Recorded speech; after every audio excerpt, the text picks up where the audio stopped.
In the bustling city of Silverton, Ryan worked as an Uber Eats delivery driver. It was a job he did well, navigating the city's streets with ease. One stormy night, he received an order from a new restaurant, Delicacies of the Dark. It was located in a part of town he'd never been to, down narrow, twisting alleys. The restaurant was a small, unassuming place with a peculiar air. The chef, a gaunt man with piercing eyes, handed Ryan a package wrapped in black paper tied with a crimson ribbon. "Deliver it quickly," he whispered. "It's special." Ryan's destination was a dilapidated mansion at the edge of the city. The place felt abandoned, with overgrown gardens and windows like darkened eyes. As he approached the door, it creaked open on its own. Hesitant but committed to his job, Ryan stepped inside, calling out for anyone who might be there. No answer came, only the echo of his own voice. The interior was shrouded in darkness, the air heavy with a sense of dread. Ryan's instincts screamed at him to leave, but he pressed on, drawn by an inexplicable force. In the mansion's heart, he found a dimly lit room. A large, ornate mirror dominated one wall, its surface rippling like liquid. The package in his hand began to shake violently. Overcome by curiosity and fear, Ryan unwrapped it. Inside was not food, but a grotesque, pulsating heart oozing dark blood. Horrified, he dropped the package, and as he did, the mirror's surface swirled and a ghostly figure emerged. The figure was a woman, her eyes hollow, her mouth an open wound. She whispered of being trapped, of needing a living heart to be free. As she spoke, the shadows in the room writhed, and hands reached out toward Ryan. Panic-stricken, Ryan fled, the hands grasping at his heels, the woman's wails echoing in his ears. He burst out of the mansion, the storm now a maelstrom, and didn't stop running until he reached the safety of his apartment. The next day, Ryan tried to find the restaurant again, but where it had stood was just an empty lot. The mansion, too, was nowhere to be found on any map. It was as if both had never existed. Plagued by nightmares, Ryan quit his job. But the terror didn't end. Every stormy night, he would hear a knock at his door and the faint, distant sound of a woman weeping. The echo of the last delivery haunted him, a reminder of the night he glimpsed a world beyond the veil of reality. Now the second story.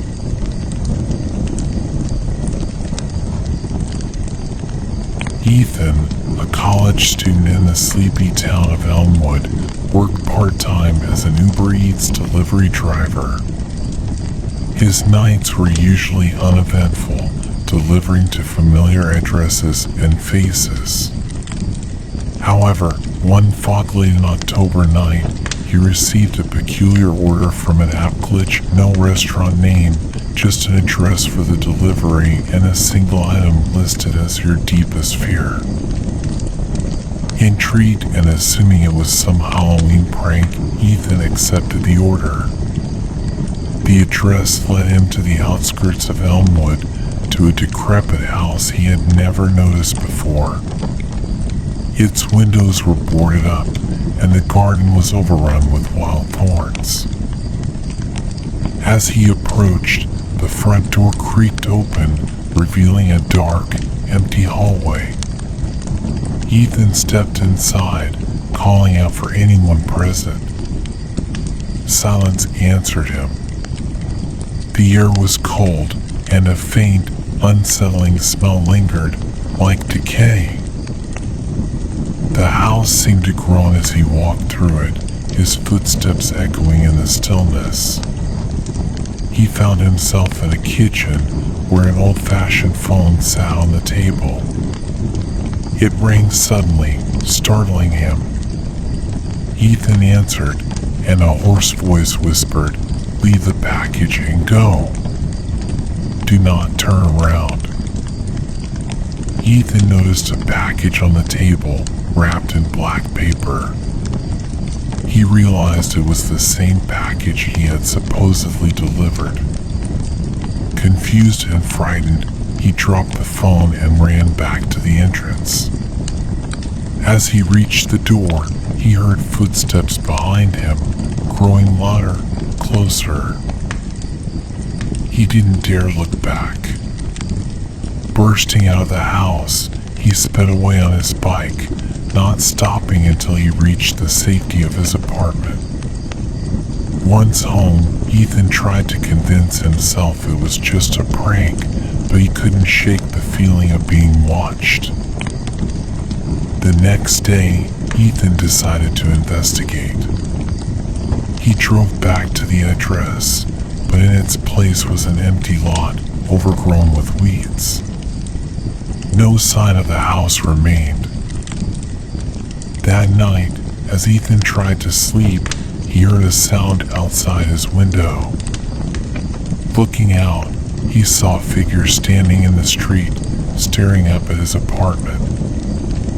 It was wearing a delivery uniform, just like his, but its face was shrouded in darkness. Every night thereafter, the figure appeared, always watching, never moving.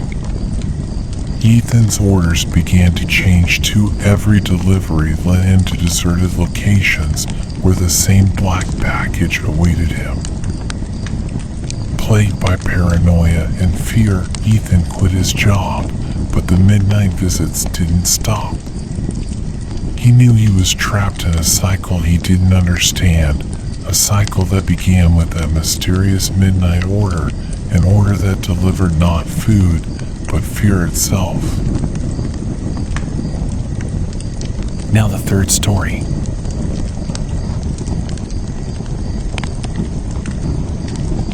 In the heart of the city, nestled among the bustling streets, was a quiet neighborhood where Julian worked as an Uber Eats delivery driver.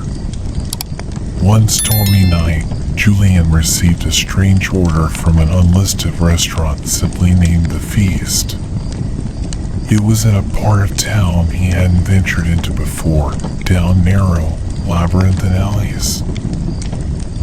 Arriving at a dimly lit, nondescript building, Julian was handed a package wrapped in old, stained cloth by a figure cloaked in shadows. The figure's voice was a raspy whisper. "Deliver it quickly. It doesn't like to wait." The address led him to an old mansion at the city's edge. The building loomed ominously, its windows dark and lifeless. As Julian approached, the door slowly creaked open on its own. Inside, the mansion was shrouded in darkness, the air stale and heavy with a sense of lingering dread. As he called out, his voice seemed swallowed by the mansion's silence. He ventured further, finding the dining room set for a meal with one empty chair facing the entrance. Placing the package on the table, Julian turned to leave, but the door had vanished, replaced by a seamless wall. Panic set in as he searched for an exit, each room leading him in circles back to the dining room. The mansion seemed alive, changing around him, trapping him in a nightmarish loop. The package began to move, squirming as if something alive was inside. Then, the whispers started, echoing through the halls, voices that weren't quite human. Shadows moved in the periphery of his vision, forms that were human-like but grotesquely distorted. The mansion felt hungry, alive with a malevolent presence. In a desperate attempt, Julian opened the package. Inside, he found a grotesque, decaying heart pulsating and oozing a thick, black substance. The whispers crescendoed into screams, and the shadows converged upon him. Julian woke up outside the mansion, the first light of dawn breaking. The package and the mansion were nowhere to be seen, as if they had never existed. He returned to the city, shaken and disoriented. However, the horror did not end there. Each night, Julian would receive the same order on his app, always from the feast. And every night, he would find himself standing outside the phantom mansion, unable to resist its call. Haunted by the endless cycle, Julian's reality began to unravel. The city around him seemed to warp, the people turning into shadowy figures, whispering unintelligibly. He was trapped in a living nightmare, a pawn in a game played by something beyond comprehension, all stemming from that one last delivery. Now the fourth story.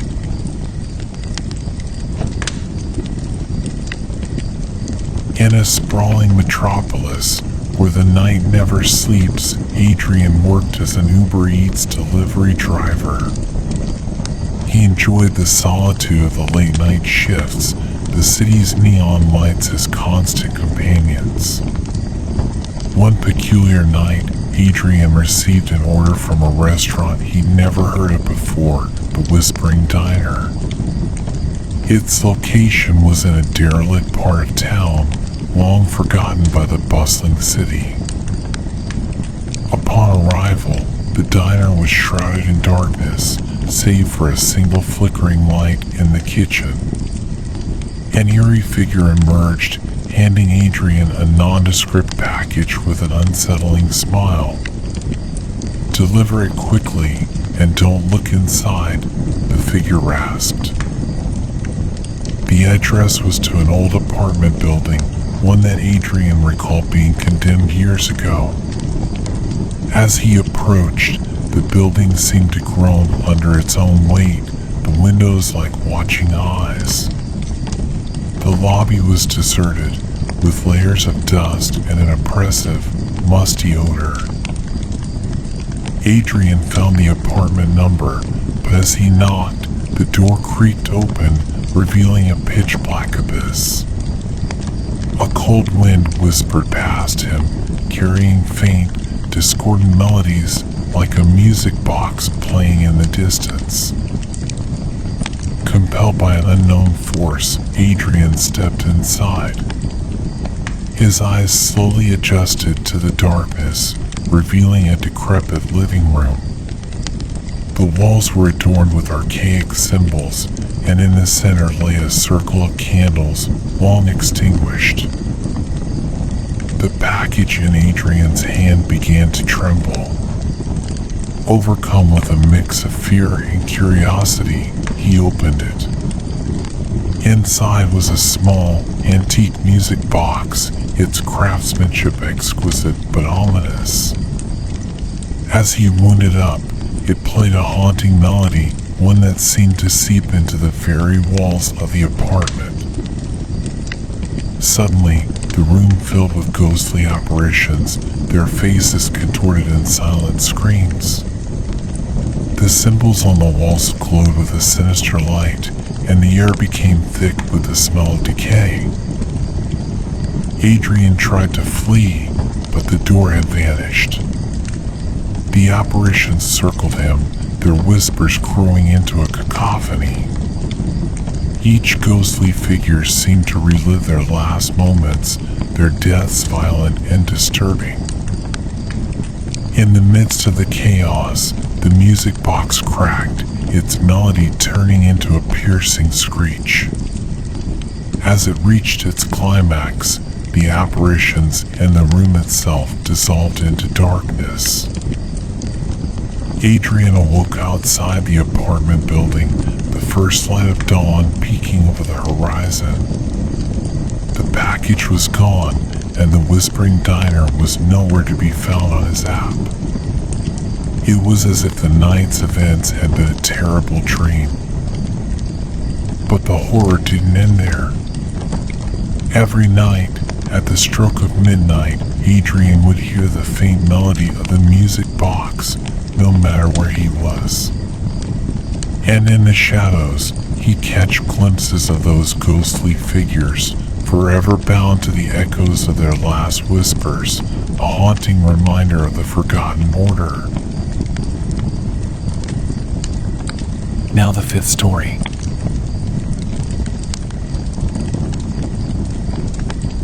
The city's nights were alive with sounds and lights, but for Nathan, an Uber Eats driver, they held a monotonous routine. That was until he received a bizarre order from Cafe Obscura, a place he'd never heard of, despite knowing the city like the back of his hand. The order was for a single item, midnight special. Intrigued, Nathan navigated through the city's labyrinthine streets to the given address. It led into an alley he never noticed before, ending in a door with no sign, just a symbol of an eye. Inside, the cafe was shrouded in darkness, lit only by candles, and filled with patrons whose faces were obscured by shadows. The chef, a figure cloaked in darkness, handed Nathan a black box sealed with red wax, bearing the same eye symbol. "Deliver this quickly. And do not open it," he hissed. The delivery address was to an old mansion in the city's outskirts, one rumored to be cursed. As he approached, the mansion seemed to pulsate with a life of its own. The door opened on its own accord, revealing a grand, yet decrepit, foyer shrouded in darkness. Nathan's footsteps echoed through the halls as he searched for the recipient. The air was thick with a putrid smell, and he could hear faint whispers, as if the walls themselves were speaking. He found himself in a dining room where a large mirror hung on the wall. In its reflection, he saw the room not as dilapidated, but lavishly decorated and filled with guests in Victorian garb, their eyes hollow, their smiles grotesque. Shaken, Nathan turned to leave, but the room had changed. The doors were gone, replaced by walls that seemed to close in on him. The whispers grew louder, morphing into agonized screams. Shadows in the corners of the room writhed and twisted, forming faces of torment. The black box in Nathan's hand vibrated violently. Against his better judgment, he opened it. Inside was a human heart, still beating, its rhythm synchronizing with the screams and the pulsating walls. The mirror's reflection changed, showing Nathan standing alone, but behind him stood a figure with eyes as black as the void, its grin wide and unnatural. Nathan spun around, but there was nothing there. When he looked back at the mirror, the figure was beside him, its hand reaching out. In a panic, Nathan ran, guided by instinct.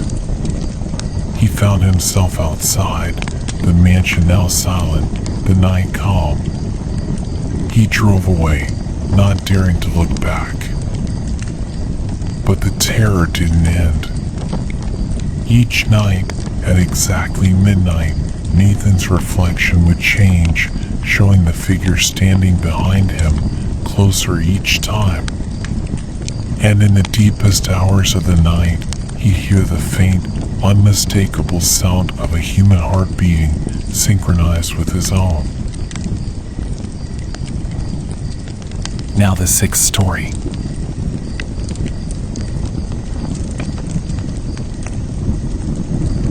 Nathan, an experienced Uber Eats driver, was no stranger to the late-night streets of his bustling city. One eerie evening, his routine was interrupted by an order from a restaurant he never heard of, the Gourmet Shadow. It was located in an obscure part of town, down a narrow, cobblestone alley he had never noticed before. Arriving at the restaurant, Nathan was greeted by a chilling sight. The building was ancient and decrepit, with vines crawling up its sides. The sign was faded, barely legible. Inside, the restaurant was deserted, save for a solitary figure standing behind the counter, a man with piercing, hollow eyes and a gaunt face. He handed Nathan a package wrapped in black cloth, tied with a string of thorns. "Deliver this quickly," the man whispered, "and do not look inside." The destination was an old mansion at the city's edge, known among locals for its macabre history of unexplained disappearances. As Nathan approached, the mansion seemed to emanate a sense of dread, its windows staring like dark, empty eyes. Pushing through his rising fear, Nathan knocked on the massive front door, which creaked open on its own. The interior was shrouded in darkness, dust swirling in the air. A grand staircase spiraled upwards, leading to shadowy corridors.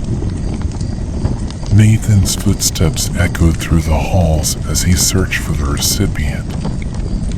The air grew colder, heavier, as if breathing became more difficult. He could hear faint whispers, the words indiscernible, but filled with malice. Entering the dining room, he found a table set for one, lit by a single candle. Its flame flickered as if dancing to an unheard rhythm. Placing the package on the table, he turned to leave, but the layout of the mansion had changed, the doors and windows sealing shut, trapping him inside. The whispers grew louder, coalescing into a voice that seemed to come from the very walls. "Open the package," it hissed. Driven by a mix of fear and curiosity, Nathan unwrapped the package. Inside was a mirror, its surface swirling with a smoky haze. Peering into it, he saw not his reflection, but a series of disturbing images, shadowy figures with twisted faces, scenes of unspeakable horrors, and a dark entity with eyes like black holes. The mirror fell from his hands, shattering on the ground. As it did, the house trembled, and the shadows in the room grew darker, stretching towards him like grasping hands.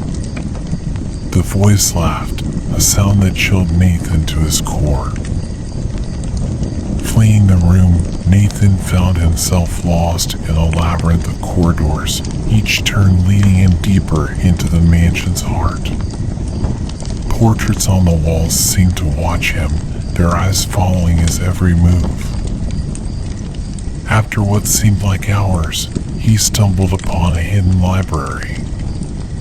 There, he found a journal, its pages yellowed with age. It told of the mansion's dark history, of a cult that worshipped an ancient entity, and of a ritual that required a living sacrifice. Realizing the gravity of his situation, Nathan searched for a way out. He discovered a series of underground tunnels beneath the mansion, their walls lined with archaic symbols. Following them, he emerged into the night, the mansion looming behind him, its presence oppressive and menacing. Nathan reported his experience to the authorities, but when they investigated, the mansion was gone as if it had never existed. The restaurant, the Gourmet Chateau, was also nowhere to be found.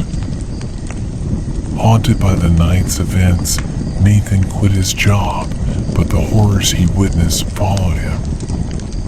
Every night, he heard the whispers, saw the shadowy figures in his dreams, and felt the gaze of unseen eyes upon him. He knew then that he had become part of the mansion's tormented legacy, a legacy that would never let him go, a final delivery that was never meant to be completed.